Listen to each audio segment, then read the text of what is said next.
dipersembahkan oleh Luwak White Coffee.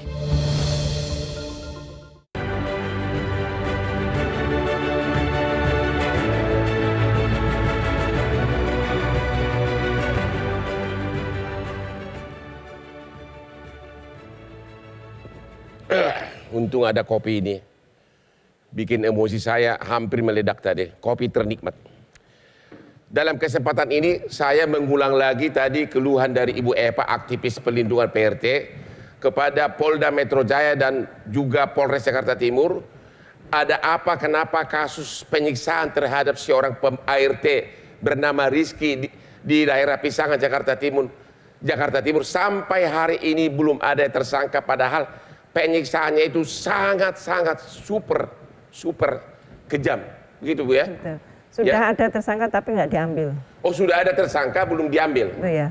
Sudah ada tersangka, ya. belum ditahan sama belum sekali? Ditahan. Ada apa? Kenapa dia berhasil sudah tersangka tapi tidak ditahan? Kekuatan apa dia pakai? Apakah memang segitu tebal kantongnya atau memang lobinya sangat kuat? Kita menghimbau kepada Polres Jakarta Timur untuk segera bertindak. Pak Willy, dengan adanya pernyataan desakan dari Pak Jokowi agar segera RUU PRT ini disahkan, apa yang bakal terjadi kira-kira di kemudian hari? Apakah bakal ada tiba-tiba oknum-oknum pimpinan DPR tiba-tiba menjadi pahlawan seolah-olah penggerak? Ya, tentu yang kita kedepankan adalah kepentingan yang lebih besar, Bang. Ya.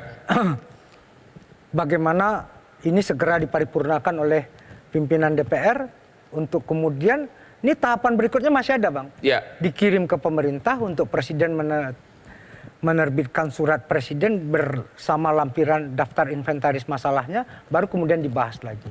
Tapi dengan komunikasi kami yang sejauh ini terbangun dengan bagus dengan tim gugus tugas, ini tinggal ketok palu saja. Artinya, dan Bang, Anda pribadi sepertinya sangat tertarik. Anda dari partai mana? Saya dari Partai Nasdem, Bang. Dan posisi Anda dalam undang-undang PRT ini apa? Sebagai ketua panja. Ketua panja? Ya. Berarti memang tanggung jawab di kamu sangat besar? Ya, karena Jadi? apa? Ini benar-benar undang-undang yang sangat dibutuhkan. Ya. Abang bayangkan, ini pun masih dalam kategori yang minimalis. Ya. Kenapa?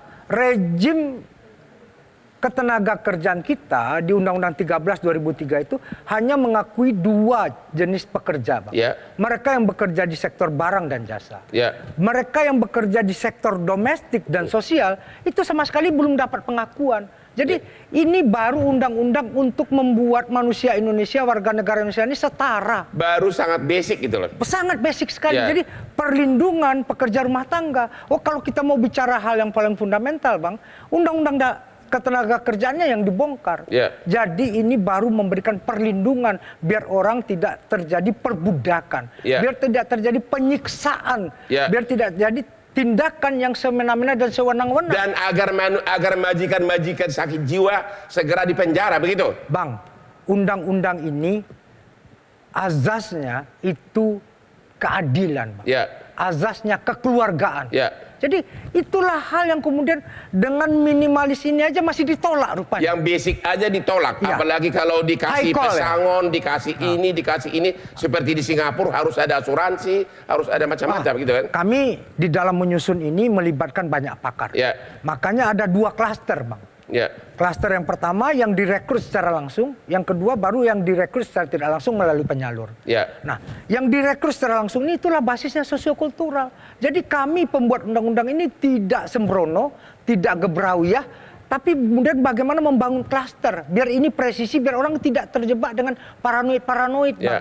Ini kan ada paranoid yang misalnya di ruang rapat Bamus bilang, nih Willy nih hari ini buat undang-undang perlindungan pekerja rumah tangga. Nanti ibu kita yang sudah tua itu sama babysitter sama pengasuhnya bisa dipenjarain. Ini kan hal-hal yang nggak masuk akal, Bang. Sementara, Ya, sekarang istrinya, dianya nggak akan bisa bergaya ke mall kalau bukan karena ada PRT di rumah. Apa yang abang sampaikan tadi, kesuksesan seseorang, baik itu profesi apapun, itu tergantung sekali bagaimana pekerja rumah tangganya. Kesuksesan Seseorang, abang misalnya, ya, sukses jadi pengacara hebat, ya, itu karena di rumah aman, Benar. Di rumah dilayani. Benar. Dan itu siapa yang layani? Pekerja rumah tangga. Benar. Nah, disinilah relasi kerja itu sangat penting sekali. Kira-kira kapan, berapa lama lagi RUU ini bakal gol? Kalau dengan adanya desakan dari Pak Jokowi. Kalau udah Pak Jokowi ini ngomong kan, semoga ini BAMUS segera diagendakan dalam waktu dekat dan kemudian langsung diparipurnakan. Biasanya kan paripurna itu Selasa dan Kamis. Nah, semoga ini benar-benar kalau udah presiden secepat-cepatnya tadi. Tanggal 15 Februari adalah hari PRT, pekerja rumah tangga. Apakah Anda bisa memastikan agar itu sudah gol sebelum tanggal 15 Februari merupakan kado terindah bagi para PRT? Kalau sebagai hak inisiatif DPR diparipurnakan itu bisa. Bisa ya? Bisa. Ya, Sangat bisa sekali. Jadi yang kunci pokok di DPR siapa ini agar gol? Coba, jangan malu-malu, siapa? Ya. Ketuanya atau siapa? Ya kolektif kolegial 5 orang itulah. Kolektif. Ya. Kalau sampai voting, kalau sampai saja Ibu Puan mengatakan gol, udah pasti gol. Bang, gini, yang penting BAMUS mensepakati ini masuk ke agenda paripurna. Ya. Kalau di sana mau vote, oh ini disahkan enggak? Sebagai hak inisiatif DPR, ya silakan voting terbuka. Sebagai hak inisiatif DPR, Bang. Apakah hari ini sudah ada pertemuan dengan BAMUS? Oh, belum diagendakan di BAMUS. Oh, belum diagendakan. Belum diagendakan sama sekali. Ya. Bagaimana dari Ibu Eva agar mendesak agar desakan dari Pak Jokowi ini segera ditindaklanjuti? Apa usaha dari aktivis PRT? Kita melakukan segala upaya komunikasi politik ya. Kita kirim makanan, Ya. kita kirim aksi rabuan di depan DPR Kirim ke siapa? kepada pejabat-pejabat. Kemarin Kirim ke Cak makanan? Imin. Iya, Cak Untuk Imin. apa? Ini kan diplomasi tuh, Bang. Agar Tolong dong, Cak, ayo gitu. Akhirnya Cak Imin kan juga bicara. Sebelumnya Cak Imin sudah bicara tapi semakin kencang. oke. Dan kemudian kita juga melakukan upaya aksi Rabuan. Setiap Rabu itu para PRT di depan DPR memegang payung untuk memohon sahkan RUU PPRT. Jadi setiap Rabu PRT di Indonesia ada berapa orang itu?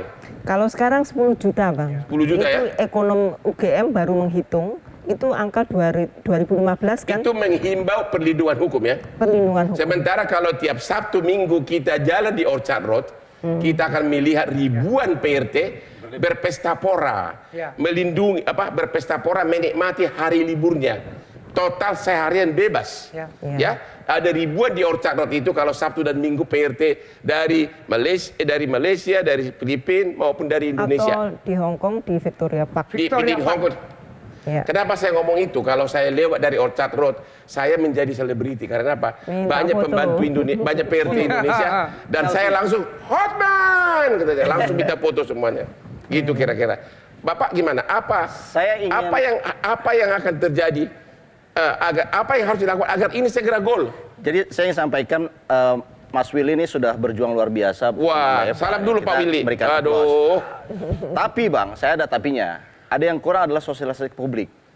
Jadi saya berharap begitu udah Presiden mengangkat isu ini dan kita semua aware, DPR ketua Panja bertanggung jawab untuk melakukan sosialisasi. Karena setahu saya sebetulnya kita sudah ada perlindungan melalui Permen nomor 2. Permen saya lihat nggak ada basicnya sama sekali ya. Basicnya sudah ada, tapi sebetulnya udah ada 3 klausul di situ, Bang. Karena itu peraturan menteri tidak bisa menjadi dasar pidana. Betul, karena dia butuh undang-undang di Undang-undang, atasnya. ya. Betul. Tetapi kalau kita lihat, ini kan menyangkut 3 sektor. Pertama, kekerasan itu tidak hanya terjadi karena kesalahan Ya. pengguna, Ya. tetapi lembaga penyalurnya perlu kita atur.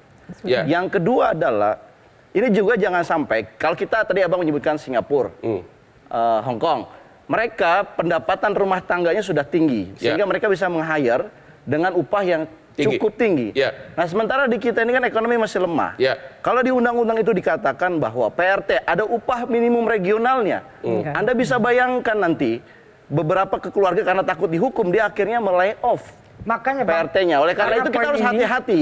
Kita buat harus klaster. aspiratif betul. Ya. Klaster itulah yang menjamin biar kemudian ketika dia disalurkan oleh penyalur, di sana boleh terjadi kontrak kerja, hubungan kerja yang definitif, upah kerja, itu boleh. Ya. Tapi kalau tidak, karena kita tahu kita tidak sembrono, Maka kemudian ketika dia direkrut langsung, basis hubungan kerjanya adalah kekeluargaan. Iya. Gitu. Jadi Nah, ini split Ini model. kan Bang Willy, orang belum tahu. Nah. Seperti misalkan syarat PRT saya lihat di Permen itu disebutkan usia 18 tahun minimal. Lalu kita tahu kenyataannya banyak yang di bawah itu. Ya, tapi Ya. intinya kan ada dulu basic dasarnya, Betul. ya kan? Soal nanti biarkan waktu yang menjawab. Oke, kita istirahat dulu, dan sebelum kita istirahat saya ada pengalaman lagi. Bulan lalu istri saya ngomel-ngomel sama pembantu. Dan saya bukannya menegur pembantu, malah pembantu saya kumpulin, saya masukkan ke mobil Alphard sama supir, saya suruh sama supir dibawa berdharma wisata ke Ancol. Dan saya nggak ditegur istri seharian. Ketemu lagi di hot room sesudah periode.